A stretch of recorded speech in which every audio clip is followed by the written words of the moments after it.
Hello guys, welcome back to the channel. आज हम बात करने वाले हैं गैरी बेक नॉर्मल फॉर्म के बारे में।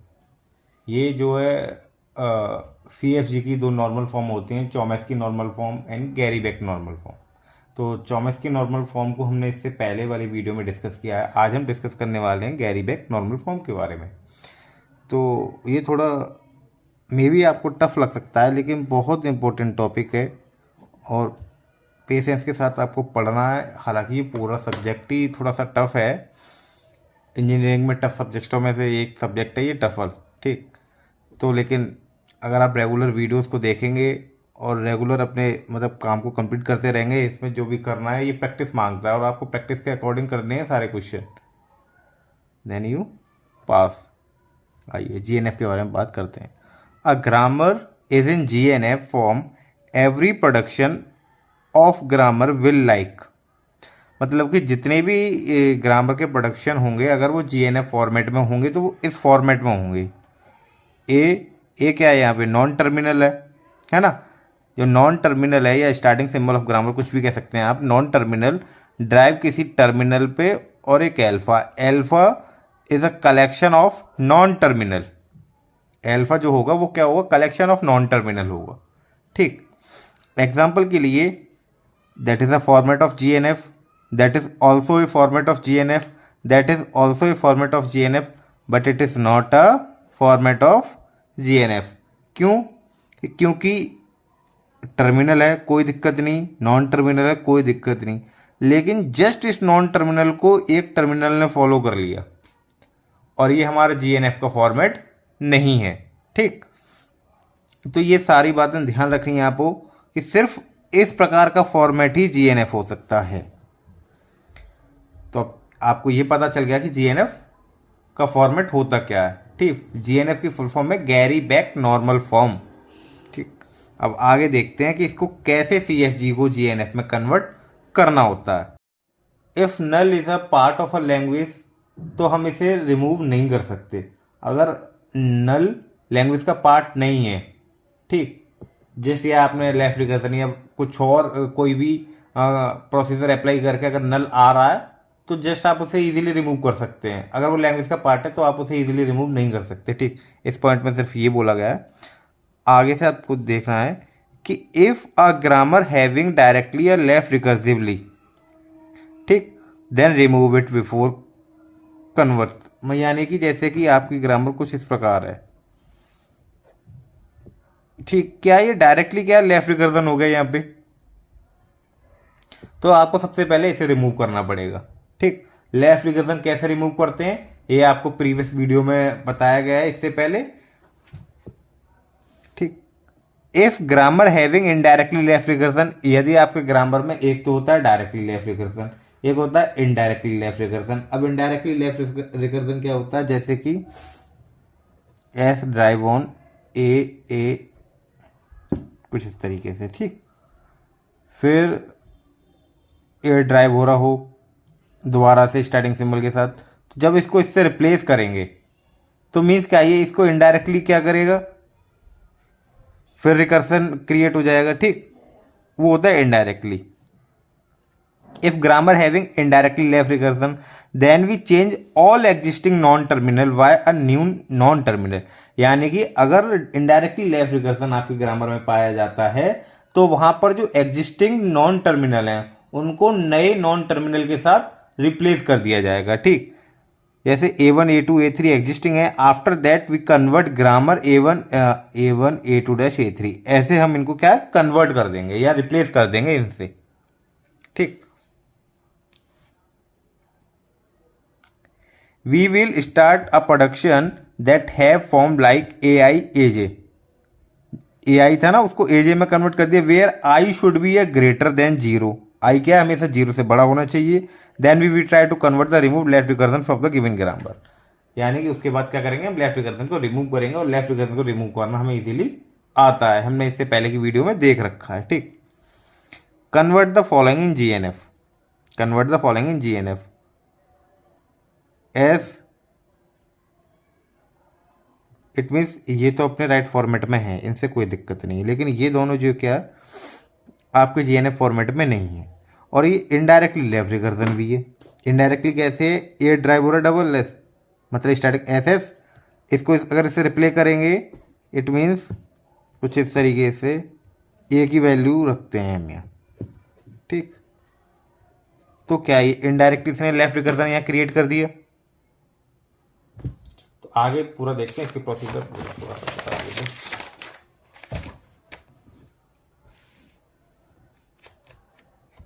The grammar is in Chomsky normal form.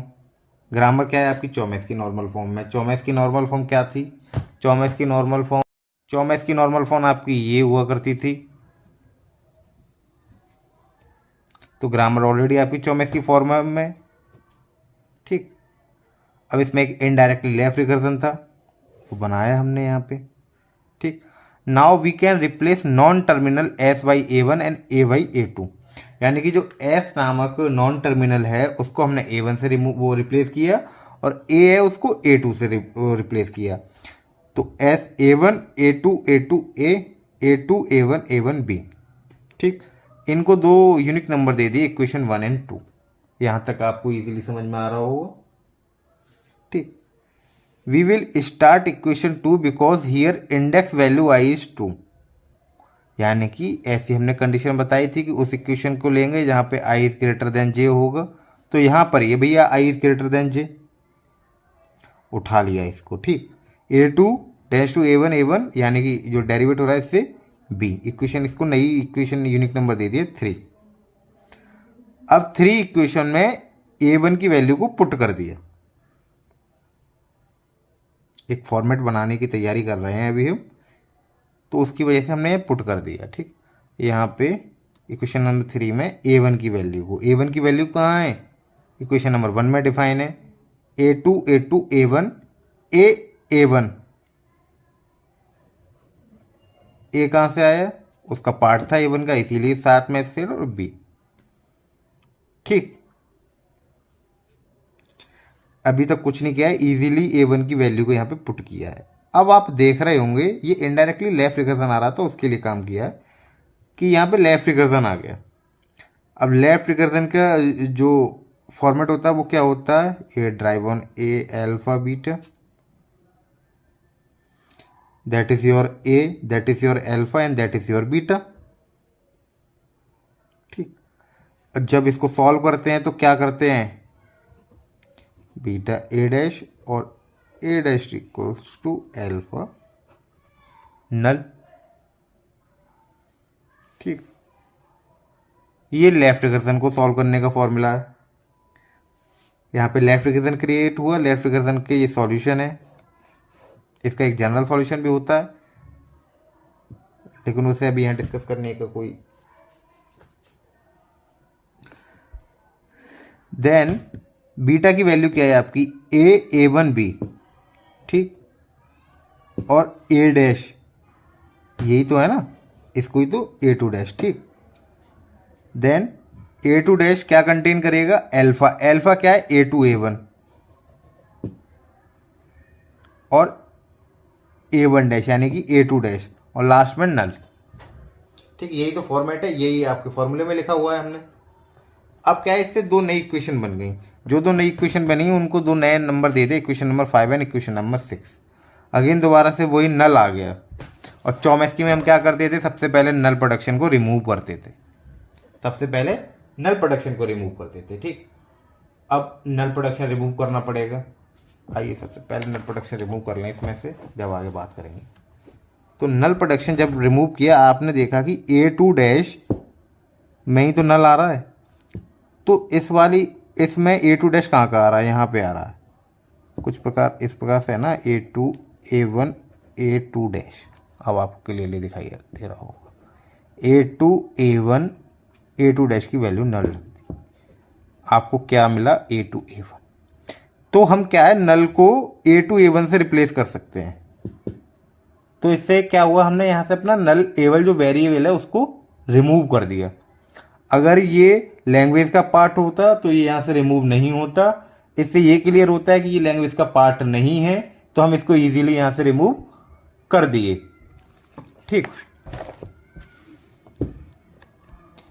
Equation number 8 और जो उससे आए थे ना equation number 7। After removing the null production from equation 5 and 6, अब जो A2 की वैल्यू है वो ये है, और ये A1 और B कहाँ से आए, ये आप यहाँ से देखिए। A2 की जो वैल्यू यही तो थी, ये बीटा वाला जो पोर्शन रह गया था वो भी इसके साथ अब ऐड होगा, ठीक, यहाँ से। तो आपने ये देखा जो पूरी की पूरी जो नई इक्वेशन बन के आई, जिसको हमने इक्वेशन नंबर 7 नाम दिया है, और ये पूरी की पूरी GNF में है, ठीक। A2 dash A2 A1 A2 dash A2 A1 ये क्या है, आपके GNF फॉर्मेट में नहीं है। तो हम क्या करेंगे कि इक्वेशन नंबर 7 की जो वैल्यूज़ हैं उन्हें इक्वेशन नंबर 8 में रखेंगे और उसे GNF फॉर्मेट में बनाएंगे। देखिए मैंने यहाँ पहले से कर रखा है। अब जो A2 की वैल्यू है, A2 की कितनी वैल्यू है यहाँ पे हमारे पास 4 वैल्यू हैं, तो ये 4 बार रखी जाएंगी। A2 A1 को यहाँ साइड में रख दिया, इसकी पहली बार वैल्यू रखी A1 A2 dash A1 A2 dash, फिर हमने रखा B A2 dash A1 A2 dash, इसमें 4 बार रखी जाएंगी ना सारी, A1 A1 A2 dash, B A1 A2 dash. I hope आपको ये चीज़ समझ में आई होगी करा क्या है यहाँ पे, ठीक। फिर अगले में यहाँ रखनी है A1 A2 dash A1, B A2 A1, A1 A1, B A1। पूरी इक्वेशन से आपको ये समझ में आ गया होगा कि अब ये पूरा जो फॉर्मेट बन के आया है वो GNF फॉर्मेट में आ गया, ठीक। अब आपकी A2 भी GNF में है, A2 डैश भी GNF में। अब बचा क्या है आपके पास, A1। A1 जो आपका बचा वो क्या है, वो GNF में नहीं है,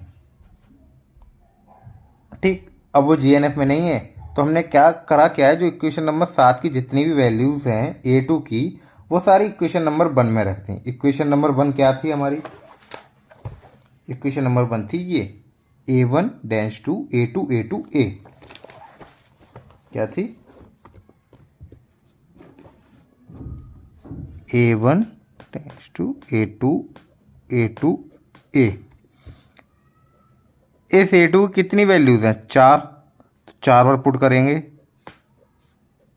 और सिंगल A आपका ये रहा। अब ये सारा का सारा क्या GNF फॉर्मेट में है, तो अब आपका A1 भी GNF फॉर्मेट में आ गया। इक्वेशन नंबर 7 जो आपको डिफाइन कर रही है वो A2 को कर रही है, इक्वेशन नंबर 9 A2 डैश को, और इक्वेशन नंबर 10 A1 को। ये सारे के सारे नॉन टर्मिनल अब क्या है, आपके GNF फॉर्मेट में है, ठीक। अब यहाँ एक छोटी सी ग्रामर और ली है मैंने, इसको बताना है कि ये GNF में है या नहीं। S drive on AB, A drive on single, मतलब कि जो टर्मिनल, एंड टर्मिनल के बाद नॉन टर्मिनल, B ऐसे ही टर्मिनल, टर्मिनल के बाद नॉन टर्मिनल। तो आप इसको एक बार करने से पहले गौर से देखिए कि अगर मैं AB की वैल्यूज को चेंज करता हूँ तो भी ऑलरेडी सारे के सारे GNF फॉर्मेट में आ जाएंगे, ठीक। तो एक बार आपको क्वेश्चन को ऐसे भी देखना है कि ये GNF में डायरेक्टली बनना है या नहीं बनना, ठीक। ये नहीं कि शुरू से पूरा पैटर्न फॉलो कर दो और करते चले जाओ, ऐसा भी नहीं करना। तो हमने क्या क्या किया इसमें पूरे पूरे प्रोसीजर के दौरान, सबसे पहले उसको फॉर्मेट को चेक किया ये है या नहीं, अगर नहीं है तो उसमें से क्या है, उसके जो नॉन टर्मिनल्स हैं, अगर वहाँ पे इनडायरेक्टली लेफ्ट रिकर्जन आ रहा है तो जितने भी नॉन टर्मिनल हैं उनको न्यू नॉन टर्मिनल से रिप्लेस किया, ठीक, न्यू नॉन टर्मिनल से रिप्लेस किया। जैसे ही न्यू नॉन टर्मिनल से रिप्लेस किया तो एक कंडीशन चेक की कि I is greater then J, यानी कि जो आपके स्टार्टिंग सिंबल की तरफ की जो जितने भी नॉन टर्मिनल्स होते हैं उनकी इंडेक्स ज़्यादा होनी चाहिए, इंडेक्स नंबर ज़्यादा होने चाहिए, ठीक। तो वहाँ पर क्या था, इस वाले क्वेश्चन, इसी वाले जो क्वेश्चन किया है, तो जो हमने रिप्लेस किए A1 और A2 से रिप्लेस किए, यहाँ पे A2 था, A2 इज ग्रेटर देन 1, ठीक। तो इस वाली इक्वेशन को उठाया, यहाँ पे इस वाली इक्वेशन को उठाया, फिर इसी इक्वेशन नंबर 1 की वैल्यू को रख दिया। इक्वेशन नंबर 1 की जैसी वैल्यू मैंने रखी, वैल्यू रखते ही वहाँ पे left recursion, directly left recursion create हो गया। डायरेक्टली लेफ्ट रिकर्जन क्रिएट हुआ तो मैंने उस लेफ्ट रिकर्जन को रिमूव किया, ठीक। इस फॉर्मूले की हेल्प से यहाँ तक मैंने लेफ्ट रिकर्जन रिमूव किया। यहाँ पे जैसे ही लेफ्ट रिकर्जन रिमूव किया तो यहाँ पर एक नलेबल वेरिएबल आ गया, फिर वहाँ से मैंने नलेबल वेरिएबल को रिमूव किया, ठीक। जैसे ही नलेबल वेरिएबल को रिमूव किया और इक्वेशन नंबर से रिमेनिंग जितनी भी जो वैल्यूज़ थी बीटा की फॉर्म में उनको इक्वेशन नंबर 2 के साथ एसोसिएट किया। 2 के साथ क्यों एसोसिएट किया, क्योंकि ये 2 के ही पार्ट थे, A2 डैश के तो पार्ट थे नहीं, ठीक। उसको रिमूव करने के बाद मैंने ये देखा कि जो 7 नंबर इक्वेशन बनी, A2 वाली इक्वेशन बनी, A2 वाली इक्वेशन 5 और 4 की हेल्प से बनी है। ठीक, 4 में बने बचे हुए थे और 5 के दोनों की हेल्प से बनी 7 वाली GNF फॉर्म में आ गई। A2 डैश मेरा GNF फॉर्म में नहीं था, तो 7 की सारी वैल्यू 8 में रखी। 8 में रखने के बाद एक नई इक्वेशन आई 9 नंबर की, वो भी GNF फॉर्म में आ गई। ठीक, अब मेरे पास A2 भी GNF में था, A2 डैश भी GNF में था, लेकिन A1 मेरा GNF में नहीं है। तो A1 को GNF में बनाने के लिए इक्वेशन नंबर 7 की सारी वैल्यूज को मैंने इक्वेशन नंबर 1 में रखा, और उसको वो जैसी वैल्यूज रखी तो वो इक्वेशन भी किस में हो गई, GNF फॉर्म में हो गई। और उसको नया नंबर दे दिया इक्वेशन नंबर 10, लास्ट में लिख दिया 7, 9 and 10 are in GNF। I hope ये पूरा का पूरा न्यूमेरिकल आपके इजीली समझ में आ गया होगा। ये बहुत इंपॉर्टेंट टॉपिक है, गैरी बेक नॉर्मल फॉर्म। इस पे और एक और ये क्वेश्चन मैंने यहाँ नीचे लिख रखा है, आप इसको प्रैक्टिस कर सकते हैं। ठीक, थैंक यू।